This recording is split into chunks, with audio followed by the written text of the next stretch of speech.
Cat say he gonna be here, he should be here. Open it up. Shaft's his name. Shaft's his game. Cat say he gonna be here,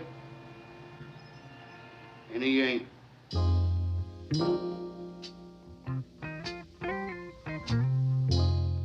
It ain't right. Oh, wait.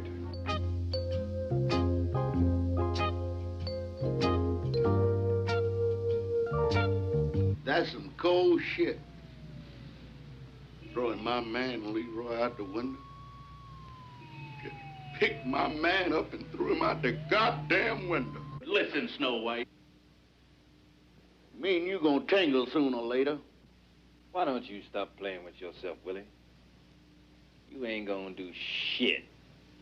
Shaft's his name. Shaft's his game. Hey, man, I don't know no Ben Buford.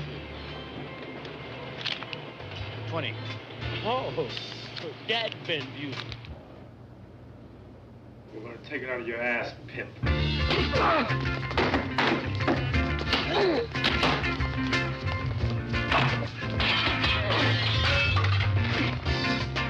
I'm looking for a nigger named John Shaft. Just found him. Wow. The mob wanted Harlem back. They got Shaft up to here. All I'm asking you is to let me know what's going on. No names, no places, just what? Okay, Tom, used up your minute. Get out. Don't tell me, man. Where the gun? None here. I'll be goddamn. Yeah. Come on, in front of me.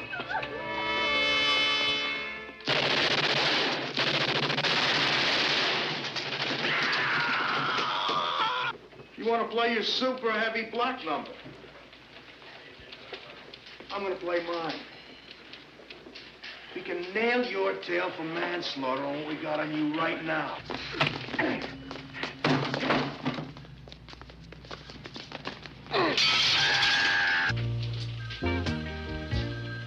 Right on. When you lead that revolution, why they better be standing still? But you don't run with a down no more. We're done running, man.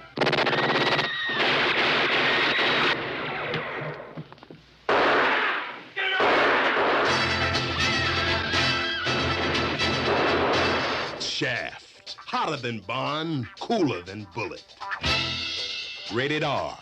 If you want to see Shaft, ask your mama.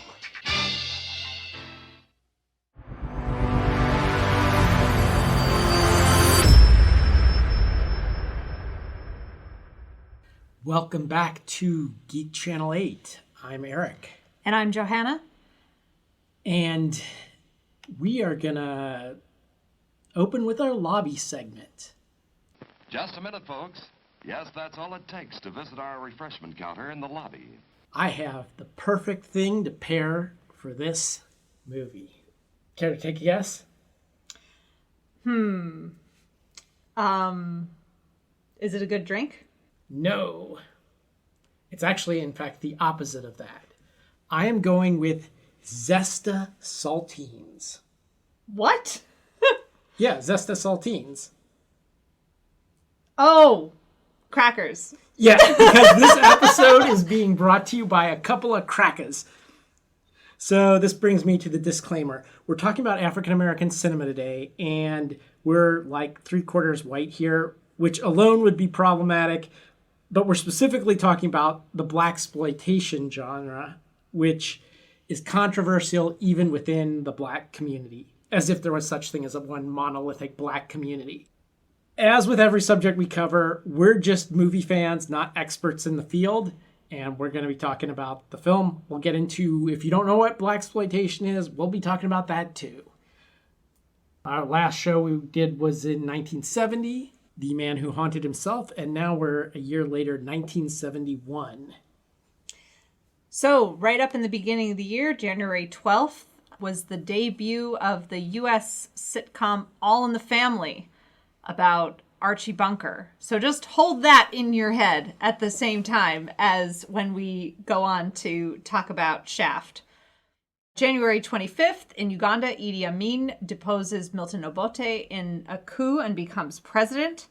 And also on that day, Charles Manson and 3 of the quote-unquote female family members are found guilty of the Tate LaBianca murders from 1969. The NASDAQ Stock Exchange was founded in New York City, also at the end of January. March 1st, a bomb exploded in the men's room at the U.S. State Capitol, and the Weather Underground, a.k.a. the Weathermen, claim responsibility. March 30th, Starbucks opened its first coffee shop in the state of Washington. April 20th, Swan v. Charlotte Mecklenburg Board of Education. This was the decision where the Supreme Court ruled unanimously that busing of students could be ordered to achieve racial desegregation.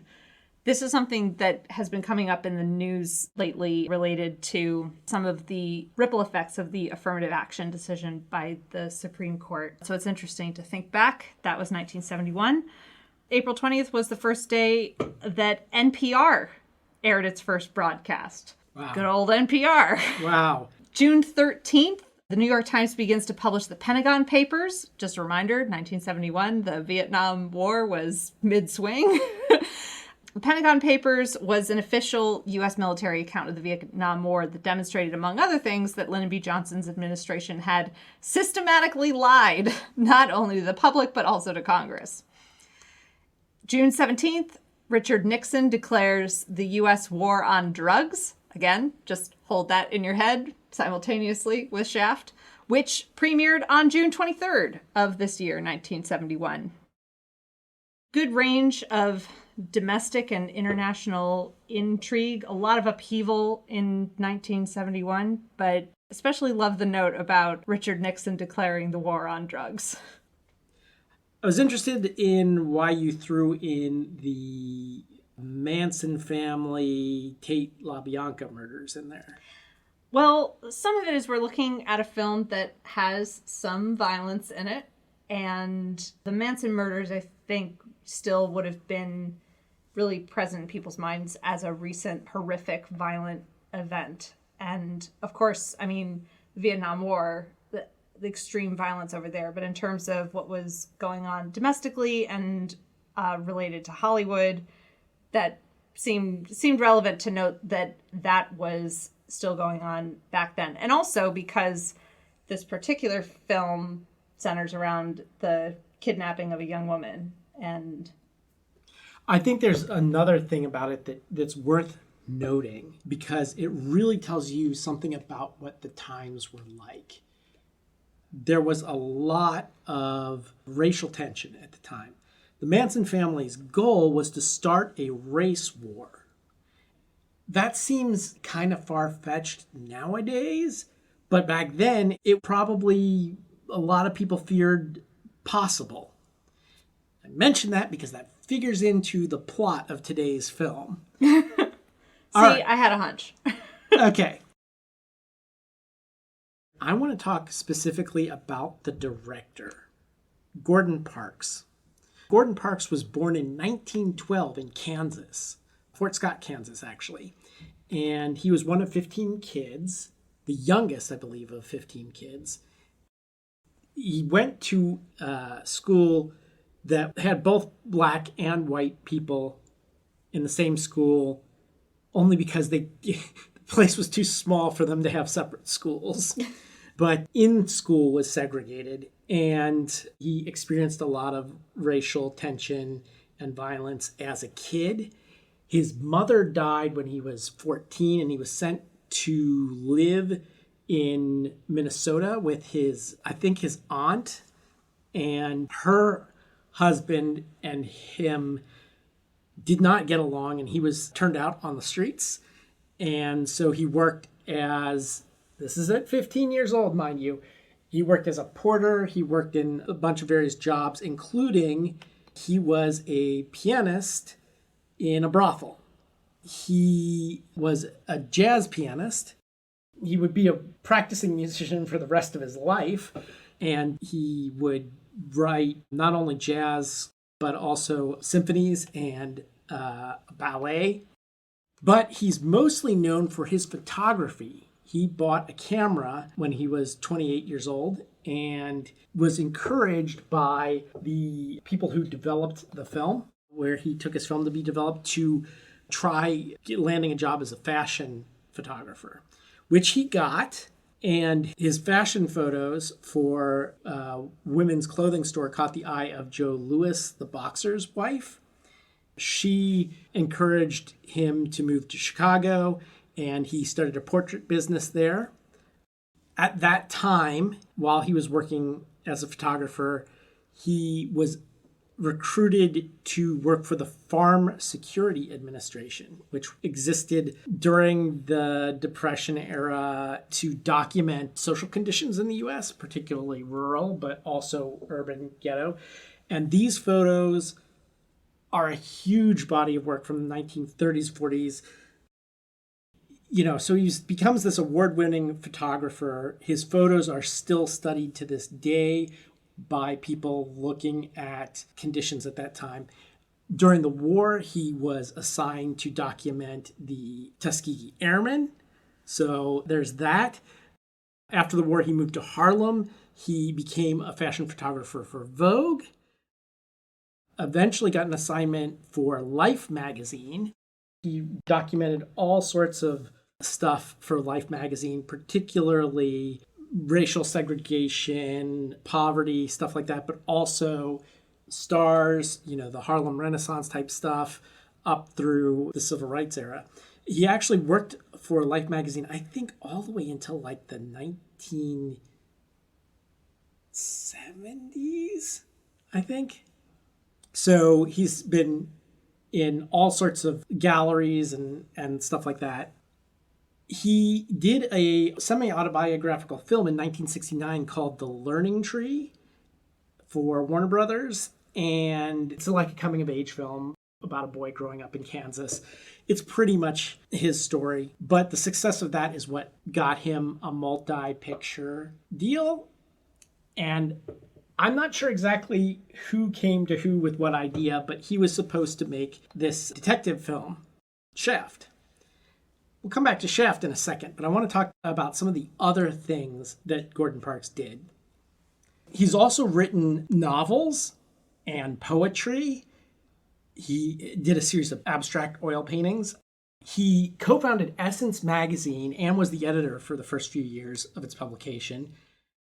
Basically, you can't get more Renaissance man than this. He was a writer, he was a director, poet, wrote symphonies and ballets. He was a jazz musician. He was a photographer, award-winning photographer, in multiple genres of photography. He was a documentary filmmaker. I skipped over that part before he started making narrative films. He was a documentary filmmaker. I'm sure I missed other things. Well, and apparently with really great fashion taste, which is evident in the film as well. Something that I have not found in most of the bios and blurbs about him is my thing that brought me to Gordon Parks. I come from an arts family, so I was exposed to his works pretty early on.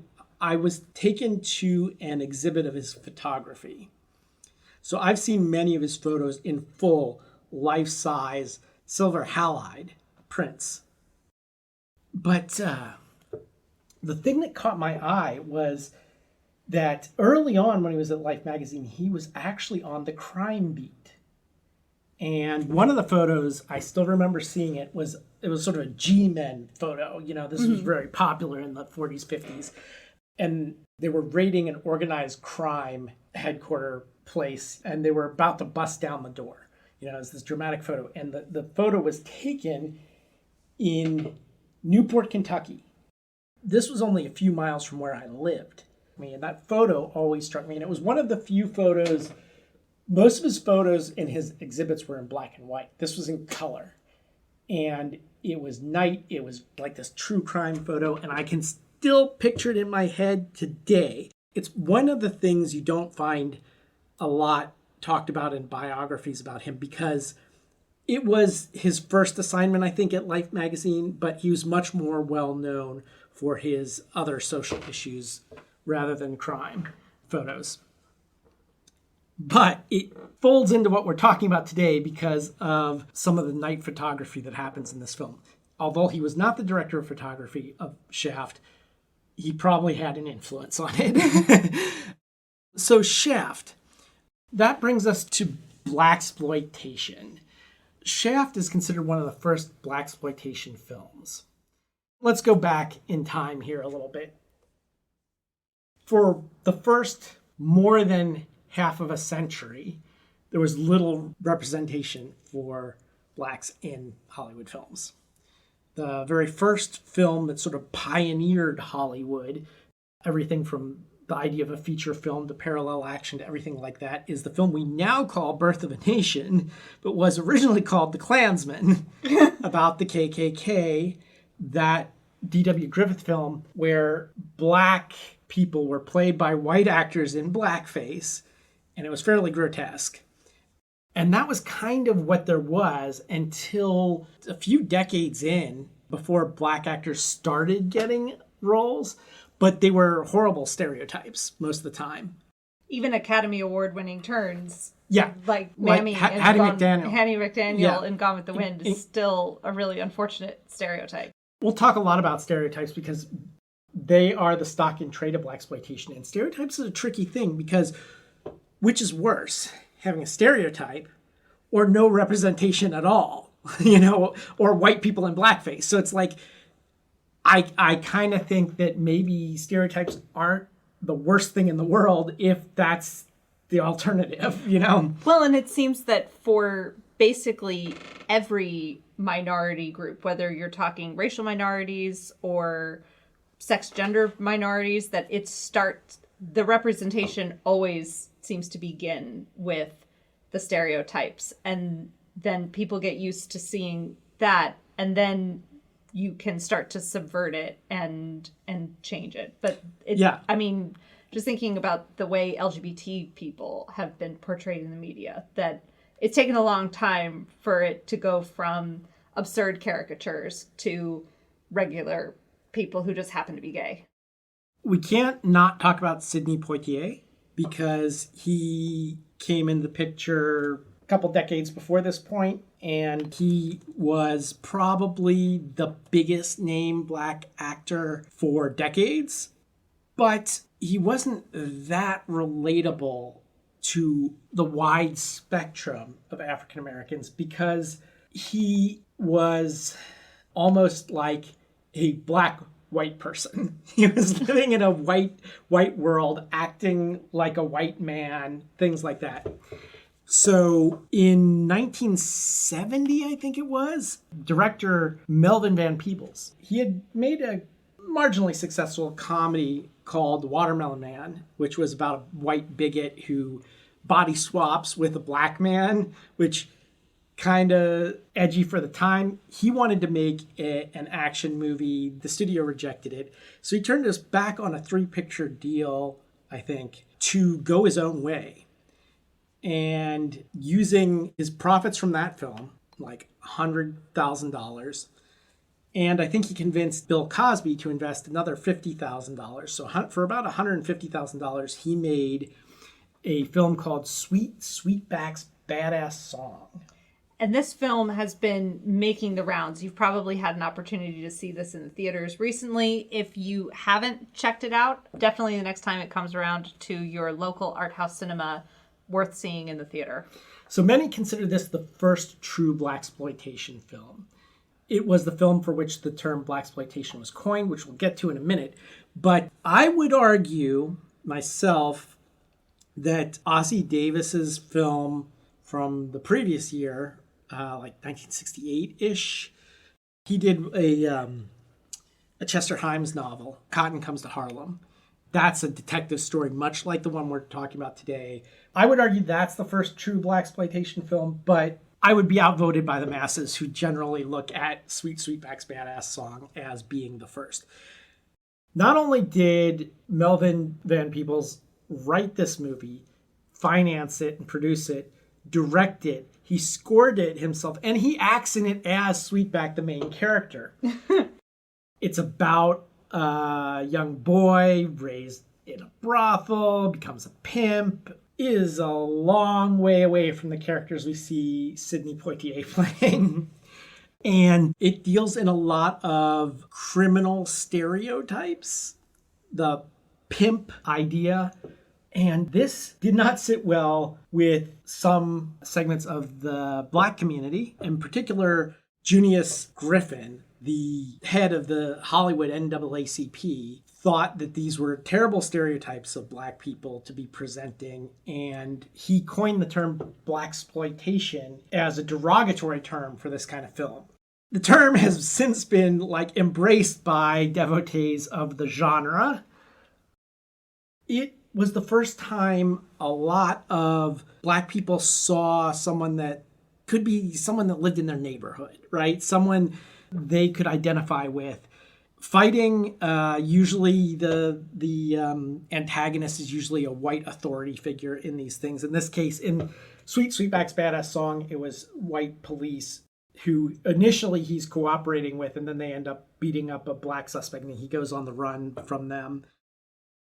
I don't want to go too deep on Sweet Sweetback's Badass Song. Maybe we'll do that in another episode sometime in the future, but it serves to introduce us to Blaxploitation films, because here we have Gordon Parks working at a studio, MGM, which on the verge of bankruptcy. They way overextended themselves on Dr. Zhivago. This film did not cost a lot to make. It cost like $500,000. It was written by a man named Ernest Tidyman. He wrote the novel and adapted the screenplay. He was the same screenwriter who wrote The French Connection screenplay. Which is very interesting to think about right now. If you're following the news, the digital versions of French Connection that are available for streaming have been cleaned up of a lot of the racial slurs and profanities. No, you don't do that to film history. No, it's the kind of thing of you've now got these characters who are cleaned up and, not quite as horrible people.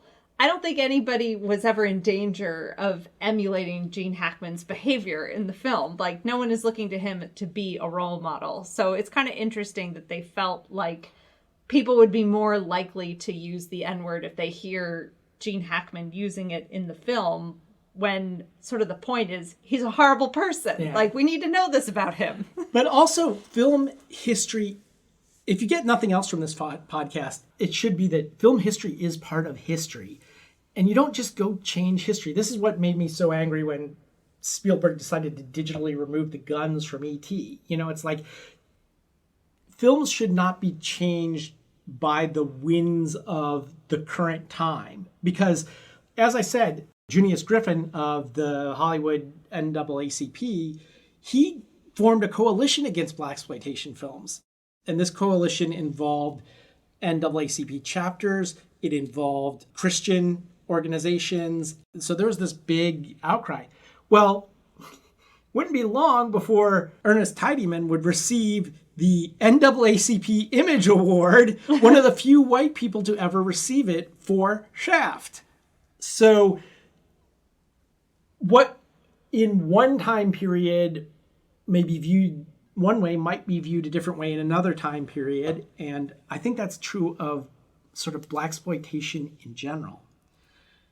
Anyway, the studio actually originally had intended Shaft to be a white PI. Gordon Parks, I don't know if he said, I want to do this, but I want to do it with a Black actor, or if he came up with that idea after he was chosen to work on this film, or he brought to them the idea of doing it. But either way, we are in full swing of the Blaxploitation genre. And people now are much more familiar with it due to the revival that started in the 90s, largely thanks to Quentin Tarantino.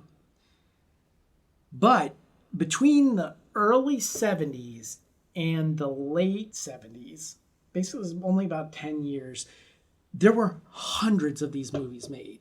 Hundreds of them made. So it's really a genre worth looking into, and it crosses all of the traditional genres. So there's Blaxploitation horror, Blaxploitation action.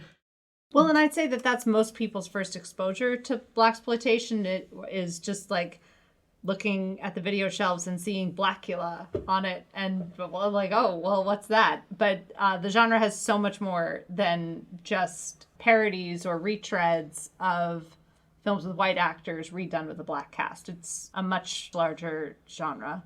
But it remains controversial for the portrayal of black people because it does rely on certain stereotypes and things like that. And I think this controversy continues to this day. I think the long-running feud between Spike Lee and Quentin Tarantino is a great example of fallout from that. Well, and if you want to see a recent example of a film that is both trying to emulate this genre and also provide some sort of critique or inside look at it, the Netflix film Dolomite Is My Name with Eddie Murphy is actually pretty great at showing kind of a behind-the-scenes look at the making of the film and some of the dilemmas that might go into it. Yeah, Dolomite is a favorite of mine, the original Rudy Ray Moore Dolomite stuff, because it combined two different things that were going on at the same time, which was the Kung Fu films. By no means was that the only one. I mean, Shaft did too, and to a lesser extent, practically everything with Jim Kelly in it. But the first blaxploitation film I ever saw in a theater with an almost all black audience on opening night was this weird intermediate period, which you can either call it the beginning of the revival of the blaxploitation genre or the tail end of the original genre, because it's like right in between 1985-ish, Berry Gordy's The Last Dragon, which was, again, a mashup of we talked about how blaxploitation films cut across genres. It's the blaxploitation version of a Kung Fu film. And so was, Dolomite even had an all-girl Kung Fu army. So anyway, enough about Sweetback's Badass Song and Dolomite and all these other things. Let's talk about Shaft specifically. The first thing that you'll notice in this movie is that it opens with Isaac Hayes' Shaft theme. Oscar-winning Shaft theme, which is probably more well-known than the movie itself. This is one of the classics of funk, a new style of music that was emerging at the time. That also becomes one of the trademarks of blaxploitation films in general, is a funk soundtrack. Shaft is walking down the street, jaywalking through traffic in New York. It was really something to see Times Square and Midtown of the 1970s, just because shortly after this, it all got really cleaned up and, made nice for tourists. And in the 80s, probably 10 years later. Yeah, 10 years later. But looking at it in the 70s with all of these movie theater marquees advertising porn, it was really something to see that window into the past. Yeah. What was the HBO show that was about that period? The one with McConaughey and Maggie Gyllenhaal. Yeah, what was that called? Deuces? Is that it? Yeah, something like that. Anyway, I haven't actually seen it. Maybe. The Deuce. I Yeah. haven't actually seen it, but it's about that time period there. He stops, and I think he talks to a blind newspaper seller who tells him some gangsters are looking for him. He's been hearing this around town. Multiple people tell him this. And so he's ready for them when he gets to his office. He basically takes them into his office at gunpoint. What he didn't count on is there was one inside. This ends up in a fight, and one of them lunges for him and goes flying out the window. Oh, man, that was great. They want to take him to see Bumpy. Bumpy Jonas is the black gangster who controls Harlem. Shortly after this, he goes down to the police station to talk to his contact in the police, Lieutenant Androzzi, who also has heard that Bumpy's looking for him. I was curious why you chose to include Shaft in our run-up to a couple James Bond films. Like, how are we getting from The Saint to here? And one of the touch points that I found was this relationship between the badass, suave, sexy private detective and the police department that seems to be just a few steps, or maybe more than a few steps behind. But yeah, Andrazi's kind of an interesting character, and his blatantly racist sidekick is the butt of a few jokes, which I appreciated. As long as we're on the subject of Bond, the paperback for Shaft, which hadn't even been released by the time Tidyman had convinced the studio to buy the script, the tagline on it, which became the tagline on the Shaft poster, was "Hotter than Bond, cooler than Bullet." Okay. There it is then. I love James Bond, but James Bond is whiter than white. There was this whole other kind of action hero that was springing up after the 60s were over. This street level action hero, which is in fact, race aside, a throwback to the film noirs of the 1940s. Well, I was going to say, in some ways, this film seems like a blaxploitation counterpart to the Dirty Harry films or other gritty action movies of the time. Or, I mean, you mentioned The French Connection, but other films that had anti-hero detectives at the center, but mostly white anti-hero detectives. Maybe it's because of my familiarity with Gordon Parks's Depression-era photography and his crime photos for Life magazine. But I draw a strong comparison to the Dashiell Hammetts and the, Philip Marlowe, Sam Spade type, the private dick, Yeah. Who both works with the cops and against the cops at the same time, Well, and this film definitely has some of the noir hallmarks, femme fatales. The film's style is such a huge, important part of the experience in the way that noir films used light and darkness to create that stylized, heightened sense. So for that, yeah, definitely, it's a callback. Well, every single noir film that you see that involves a private detective, this is definitely the case with a lot of the Bogart films, someone comes in and hires him, and inevitably, they're not giving him the full story. Yeah. This scene with the detectives is excellent. The interaction ends with Shaft really not telling them anything about what's going on. He doesn't have to tell them anything, but they say, "Where are you going, Shaft?" And he says, "To get laid. Where the hell you going?" Which just like one of the best, exit lines ever. But what was really revealing about this scene was the blatant racism towards Shaft. Looking at other films where it is a predominantly white cast, you will get hints of it, mostly in the sense that a lot of the black characters are minor parts, they're stereotypes, they're sort of treated like they're in the background. But here, the lieutenant says, "Come on, Shaft, what's all this black shit? You ain't so black." And holds up a pen next to his skin as if that's going to say something. And then Shaft retorts, "You ain't so white either," and holds up a white mug. And just like the fact that this film is about race relations is like on the surface right from the get-go. Right, but you get the feeling that Andrazi and Shaft actually like each other. Right? Yeah. There's this interesting tension that I think is actually true to real life when it comes to PIs and bail bondsmen and things like that, which is that the cops don't like them on the one hand, but then they also do like them because they have common goals. So even though they don't always get along, they can help each other out because PIs can do things cops can't legally do. And cops can feed information to PIs that they couldn't normally get. So I think that this is something that you see in this film. But anyway, I found that very interesting.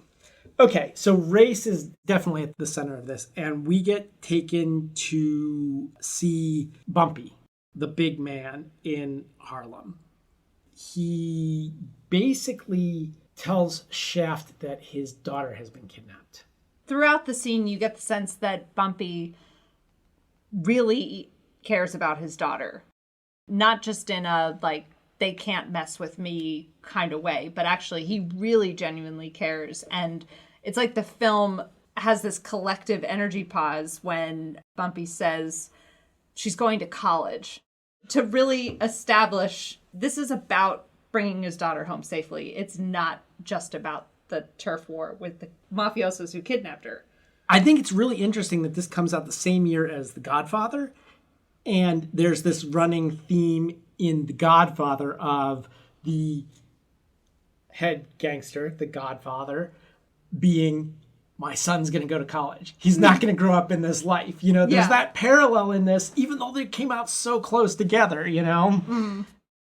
So she's been kidnapped, and he says that, you know, she has nothing to do with this. And so Shaft agrees to do it. I forgot what he asked for. $50 an hour? $50 an hour plus expenses, like, which is a lot of money for 1971. I don't make $50 an hour right now in 2023. I know. $50 an hour would have been insane. Adjusted for inflation, that's got to be something like $250 an hour or something. Yeah, that's good money. Yeah. Plus expenses, and don't ask how I spend it. You know? So blank check, in other words. Yeah, blank check. So why did he come to Shaft? You know, Shaft asks, and he's like, well, you can work in the white neighborhood, you know, which my people can't. You have the contacts with the man, basically. Although one of his suspects that Bumpy has is the black militants. They never say who they are, but they're a lot like the Weather Underground or the Black Panthers or something like that. You know, it's these black militants. Why they would take her, we don't know. But they control a small slice of Harlem, the one part of Harlem that Bumpy doesn't control. So he doesn't know if they're behind it or not, or another possibility is the mafia. For those not familiar with New York City, Harlem is uptown. It's, you know, like north of 110th Street. And the Italian neighborhood, Little Italy, is downtown. It's near like City Hall and all that. So they're at opposite ends of the island. He stops briefly at home to have amazing sex on this fur-covered couch. Like, first of all, his home is amazing. Yeah, he's got exposed brick and like mid-century modern furniture and stuff like that. And yes, he stops home to have sex.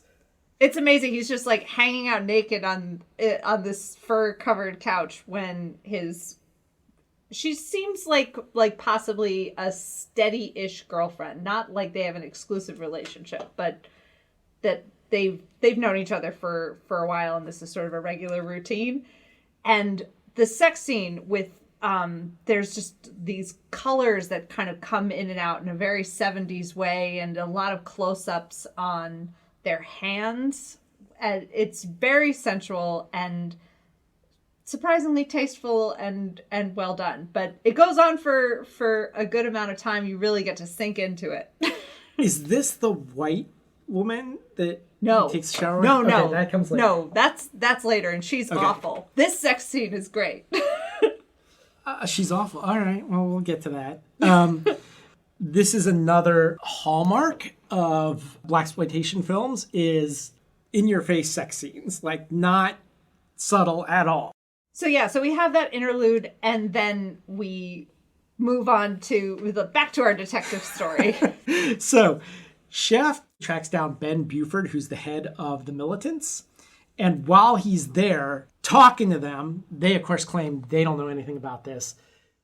There's a shootout. Some unidentified gunmen start shooting it out with the militants. And then things go to pieces. And these guys, who I think are part of Bumpy's group, are convinced that Shaft set them up for this, and that Shaft must be actually working for the mafia or whoever it was who kidnapped the daughter. And Shaft insists, and we know that he had nothing to do with that. but they lost a lot of guys, and this ups the stakes significantly.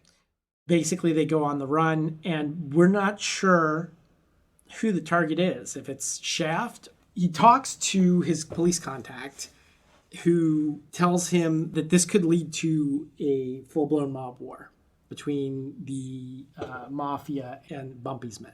Well, and not just a mob war, but possibly escalating from then into a larger race war, because it is the Italian mob versus the... This gets us back to what I was talking about with the Manson family, which is basically that racial tensions were at an all-time high, and especially after there were a lot of armed black militants. That is not just fiction in this movie. That was the case at the time. There was this fear that, especially in a very, very close proximity like in New York City, that a full-blown race war could break out, because if a lot of whites and blacks were fighting each other, it wouldn't matter that one happened to be the mob and the other happened to be the black syndicate. They're going to end up fighting each other, right? And then that's going to spill over into people who aren't part of the crime families, but siding with the crime families, that kind of thing. That's the fear. The cops are interested in this getting settled quickly, which explains why they're willing to help Shaft out. Yeah. So they tell him about mafia guys who are after him. When he's going back to his apartment, he sees them. He does this great thing where he sends this homeless guy up to his apartment to turn the lights on so that they could pretend that he's home. And then goes over to the bar where they're watching for him, looking out his window, and Shaft pretends to be a bartender and is great at it. Well, not only that, we get Raleigh, the bartender, who is openly gay. A gay stereotype, like pink shirt and all that, but he's not extremely flaming gay, over the top kind of character. You could believe that he's a real guy, right? Gay and lesbian stuff in blaxploitation can run the breadth. There's some where the portrayals are not great. This, for the time, I think was really good. Like, it was... Yeah, Shaft respects him. They're not necessarily buddies, but, when the bartender... And he's white. We have to point that out, too. Yes. Yeah. But when he comes by and tells Shaft, hey, this lady is interested in you, I think she might also be interested in me, but I'm going to have to, let her know that I don't play for her team. Yeah, and so he basically acts as a wingman and helps him pick up this white woman. But before we get to that, he has drinks with the actual mobsters who are watching for him. And while he is talking to them, he talks on the phone with Androzy and tells him encoded messages, and come here, pick him up, they're here at this bar. And then just as the cops are arriving, he takes a bottle and smashes one over the head with it and gets into a bar fight with them here. Yeah, and then he heads back home with a woman who seems very hot to trot, but is super annoying and is a total brat the next morning. The sisters were not too happy with this character. Shaft sleeping with a white woman, so this is the one and only time that happens. After this point, all of Shaft's lovers will be black. Richard Roundtree defended it, this was actually a friend of his who played the woman in the scene. I forget the character's name. But yeah, she's a little bit bratty, and the next morning she says that he's great in bed, but he's shitty at the next morning. And then she leaves, but leaves the door open while he's on the phone. And he says, hey, shut the door. And she's like, shut it yourself, shitty. Which becomes an important line in this. Yeah. Because Androzy shows up again at his apartment.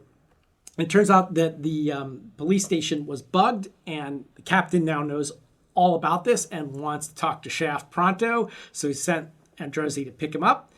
Androzy fills him in on this and says, I got to take you in. If I find you... ... Are you home? And he's like, no.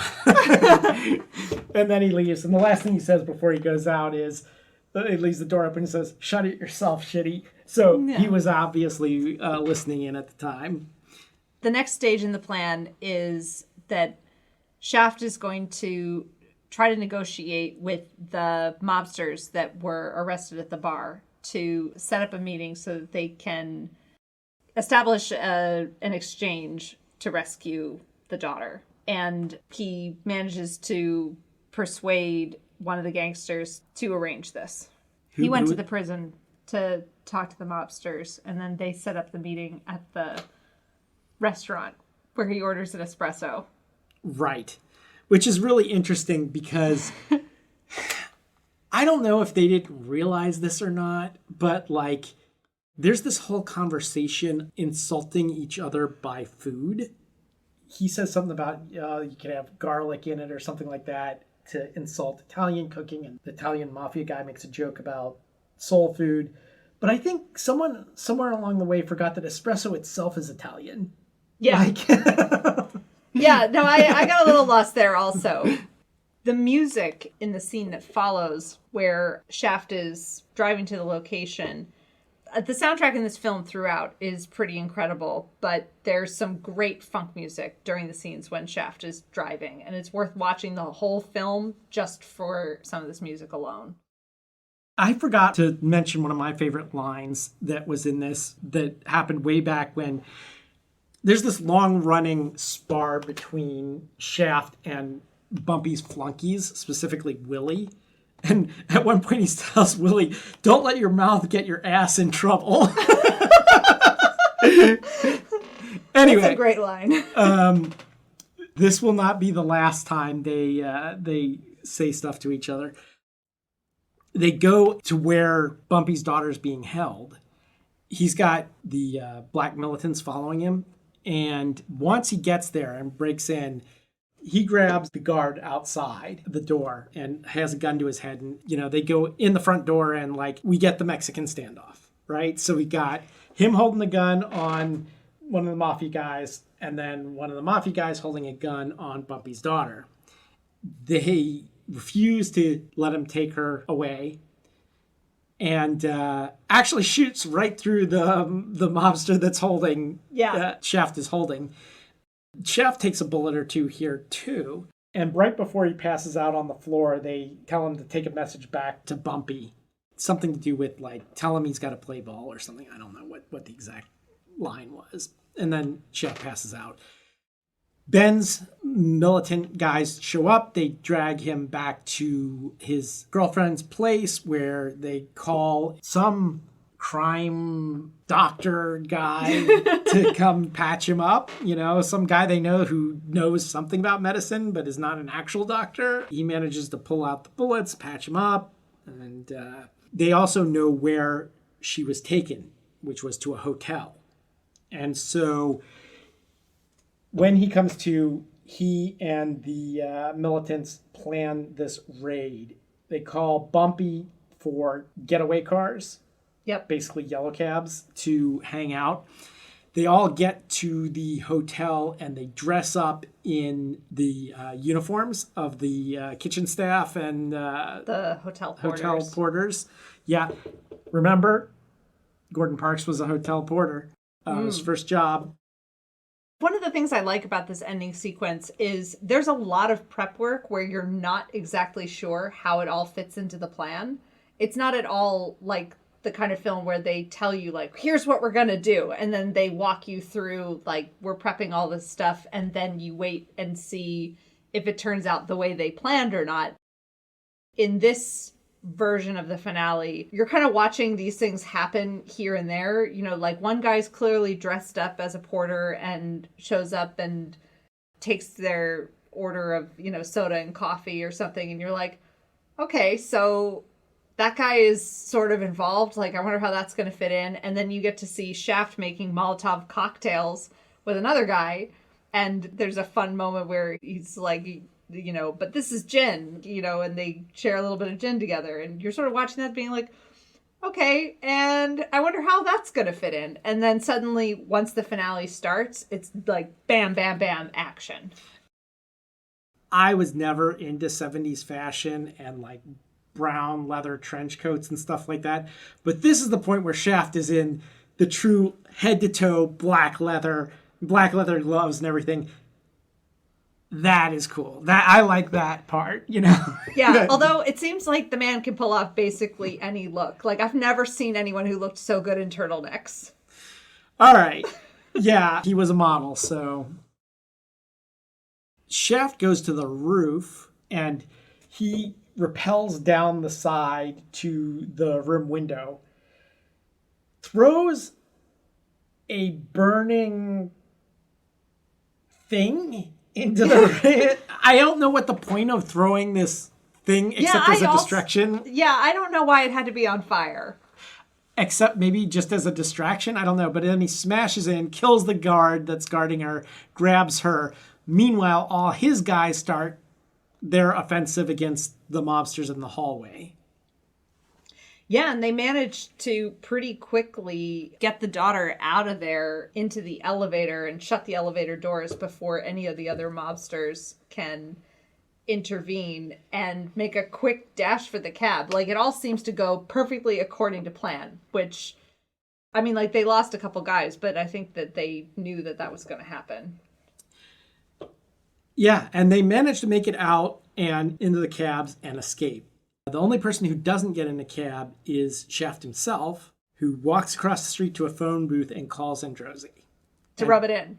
And says that he's busted it open, and Androsi says, well, you know, close the case, you know? To which his answer is, close it yourself, shitty. And then ends the film walking off laughing. A really awesome, he's got a great laugh. Yeah. This was super fun. It has been on my watch list for the longest time, and I'm so glad finally got a chance to watch it. It was a riot. Just, you know, if you want to have a lot of fun watching a movie, watch Shaft. Yeah, I agree. I think that of the blaxploitation films, and there are a lot of good ones, Shaft is one of the best. You could do a lot worse than starting your dive into blaxploitation with Shaft. It's definitely a film that, even if you're not interested in the genre, you should see. It's one of the great crime films of the early 70s.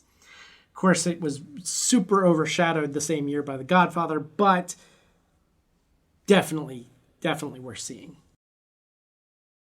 If you liked the show, even just a little bit, recommend it to someone. Recommend it to one other person. If you want to write to us, well, even if you want to say what we got wrong, you could do that. Oh, yeah. No, I'm expecting lots of comments about this episode, given the fact that you and I are vastly unqualified to talk about blaxploitation without an expert present. Well, you're opening the floodgates. We're going to get canceled. Before the show even takes off, we're going to get canceled. All right. Yeah, GC8 podcast, letter G, letter C, number 8 podcast, all one word at gmail.com. That's how we handle our communications. Until next time, this is Eric. This is Johanna. Signing off.